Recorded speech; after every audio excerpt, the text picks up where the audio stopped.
The Dullahan, also spelled Dullahan or Dullahan, is a mythical creature from Irish and Celtic folklore, particularly in the context of Irish legends and superstitions. It is often described as a headless horseman or a supernatural harbinger of death, headless rider. The most distinctive feature of the Dullahan is that it is a headless being.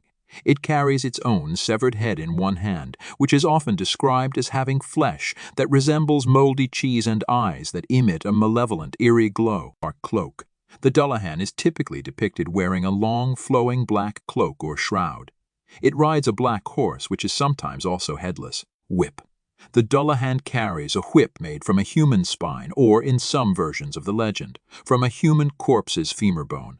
This whip is used to lash at any living being it encounters, omen of death. The Dullahan is considered an omen of death and misfortune. When it arrives in a village or area, it is said to call out the name of the person who is about to die. The named individual is then destined to die, and there is no way to prevent their fate. Avoidance.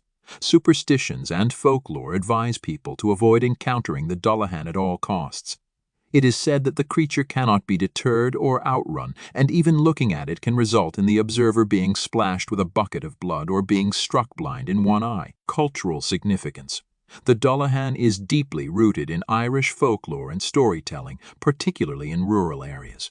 It reflects themes of death, mortality, and the supernatural. Variations. Variations of the Dullahan legend exist in other cultures, including the English Headless Horseman and the Welsh Cephaldor, both of which share similarities with the Headless Horseman motif. The Dullahan is one of the many supernatural beings and creatures found in Irish folklore, and it is often invoked to instill fear and to emphasize the inevitability of death. It serves as a reminder of the mysteries of the afterlife and the importance of respecting the boundaries between the living and the dead.